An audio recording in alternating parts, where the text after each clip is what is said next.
is that since, not apparently, the facts are the facts, since they went to earlier weigh-ins, a high percentage of fighters have missed weight and all the rest of it. But why? What's the thought process behind them missing weight because it's earlier in the day? Yeah, but, you know, that's what they're saying. They say because it's earlier in the day, more people are missing weight.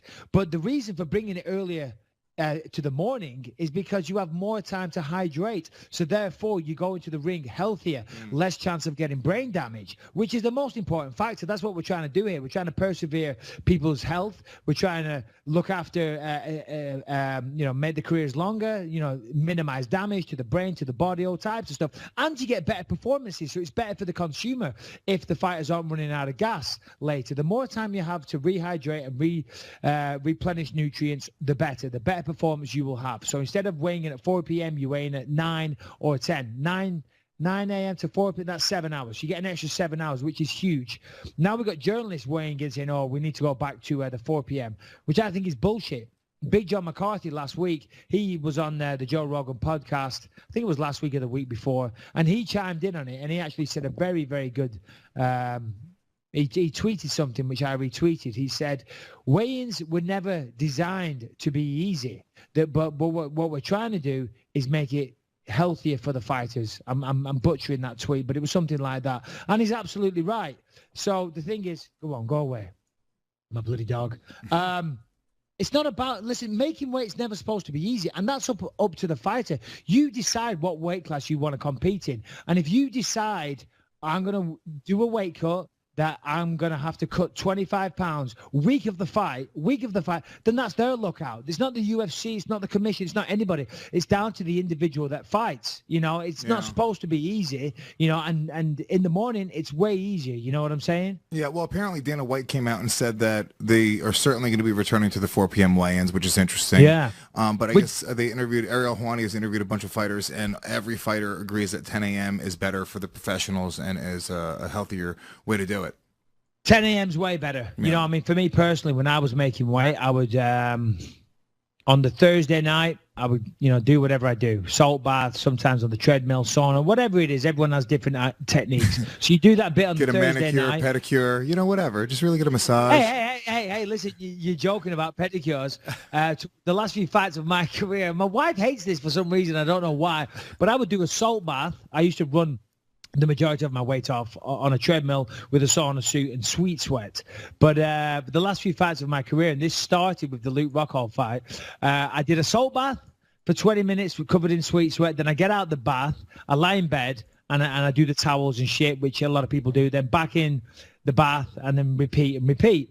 But when you say about pedicures, the second part, in the bath and then in the bed, whilst I was in the bed, my jiu-jitsu coach, Brady Fink, used to give me a foot massage. He used to give me a foot massage, and he would distract my attention from the fact that I was massively dehydrated. Right. Honestly, and it was really neat. I was like, oh, God, it feels so good. What else did he do? What else did he do to distract you? It's like... Hey, listen, a good cornerman will do whatever it takes, Lewis. Whatever it takes to win, man. You got to have that championship spirit.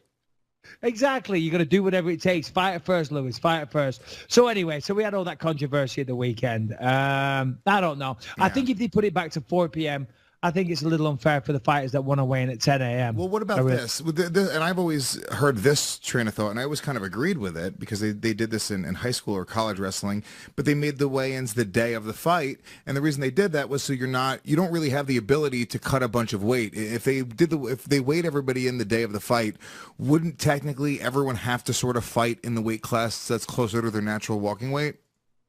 Absolutely they would. Absolutely they would. But this is professional sports. See, the thing is, when people cut a lot of weight, what they're trying to do is give themselves an advantage. When I fought at 205, I was stepping onto the scale at 205 and walking into the ring at 205. And it was only when I had my first loss to Rashad Evans, highly controversial split decision. But when I had that loss to Rashad Evans, whilst I was sat in a Chinese restaurant eating noodles and drinking 7-Up, terrible nutrition, I know, Rashad Evans was killing himself in the sauna. And after that loss, I thought to myself, well, am I making all the sacrifices I can be making to be the best I can be? And the answer was no. So then I went down to 185. And now, and you join the rest of the pack. But you're right, Lewis. If everybody just fought their natural weight class, this wouldn't be an issue at all. Yeah, I almost feel like that's sort of the solution. And to be honest with you, with Romero, I know as much as you like to poke fun at him, you know, 0.2 pounds, it's fucked up. I didn't know that the commission stopped him from cutting weight.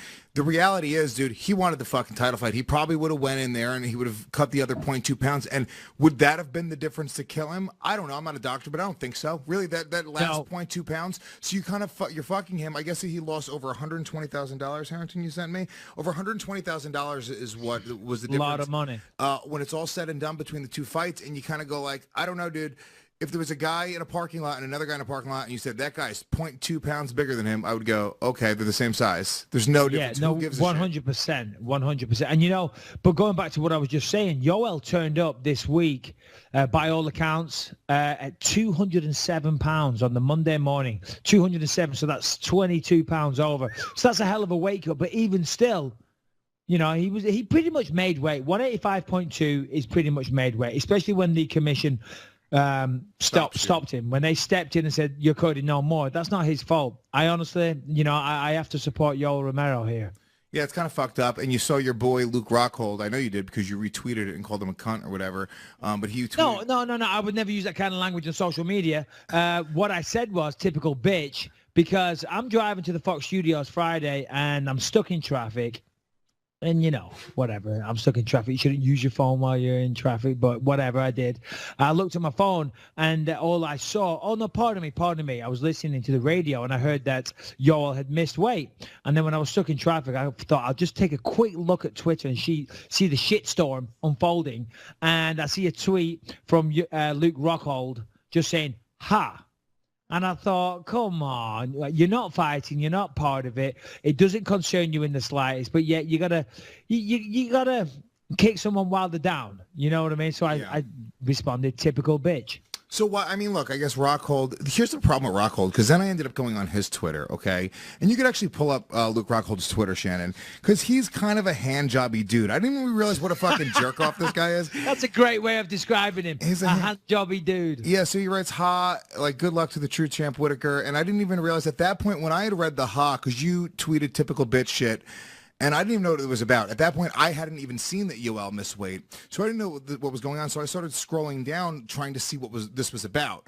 And then the next tweet down, if you look underneath the ha tweet, Shannon, go underneath it. He tweeted a picture. And look, he looks great. It's undeniable. But he tweets a picture of himself. He goes, did I mention Ralph Lauren underwear too? These things are money. And it's just him in his fucking Ralph Lauren underwear giving smoky eyes to the camera. And you're just not supposed to tweet this picture of yourself. You're supposed to let other people do it. Fine, you're a good-looking dude, but just have a little bit of humility. Okay.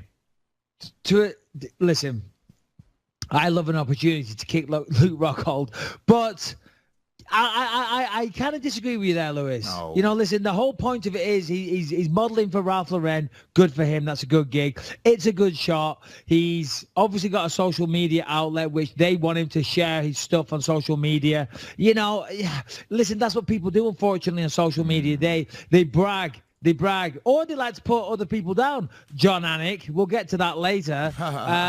Here's the deal. BetDSI is an amazing website. They make it easy to go and bet on fights, other sporting events, football, basketball, soccer or football, English football as they call it, horse racing, television shows. They have prop bets, specialty bets every single week. I'm sure you can bet on Fortnite if you really look into it. I guarantee there's something out there. So the best part of all of it, it's a super easy to use website, Michael Bisping, because the one thing you told me when we started talking about doing a gambling sponsor on the show, you said, dude, I've been to gambling sites. They're so difficult to navigate. I can't find myself around. I throw my arms up in the air in disgust. I get flustered, and then I don't even want to do it. But BetDSI, specifically, you love it. Why? Well, because it has an easy-to-use and fast-playing interface. That's why, Lewis, you can bet games as they go, get live in-game wagering options throughout the tournament, make plays throughout the entire games and events. Not to mention the customer service, which is very, very good, and it's available 24/7, 365.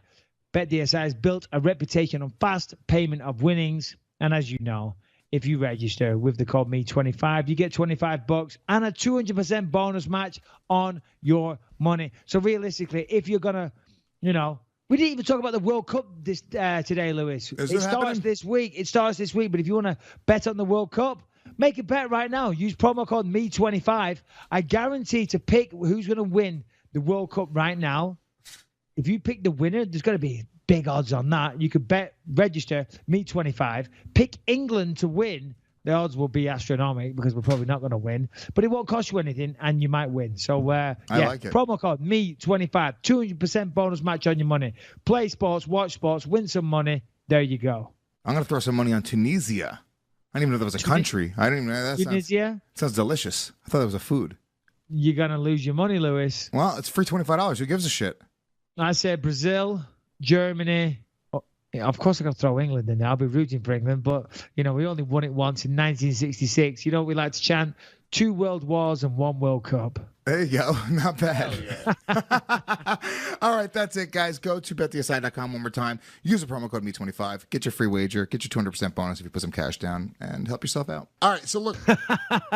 But, yeah. You can't post a picture Is it of a yourself little like douchey? this. Yeah, it's a little douchey. But I'll be honest, I've put pictures of myself with my shirt off on social media before as well. Yeah, but I'm going to tell you right now, you do it in a different way. You have you're not fucking going like, oh, look at me. Like, you almost do it in a way where you're mocking yourself. He is as serious as could fucking be, giving smoky eyes to the camera. The next one down is a picture of him on the beach with a surfboard. And he's literally going, look how good I look, everyone. This is amazing. Harrington just texted me. This is true. Michael Jordan has been sponsored by Hanes for 30 years. He's never once posed in his underwear. There's a way to do it, and he just sort of has that douchebag jock. He's got Hold on. But that's his thing. That he's a good-looking dude. He plays to that. Nobody's rooting for that guy.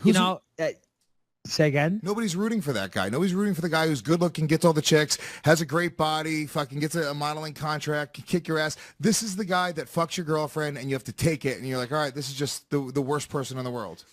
Yeah, well, you decipher it how you want to decipher it. But I feel like we're going off on a tangent here. But, all right, whatever. He likes to post douchey pictures. As I say, come on, Lewis. I'm pretty sure I've seen you with a picture of you with your shirt off as well. See, I can't weigh in on Luke Rockhold being a dick for doing that because I've done the same thing. I've definitely put pictures of me shirtless when I'm in good shape. But if I was maybe not in the same context. And I'm pretty sure I've seen you do it as well, Lewis. Yeah, but if I looked like Luke Rockhold, I wouldn't have to.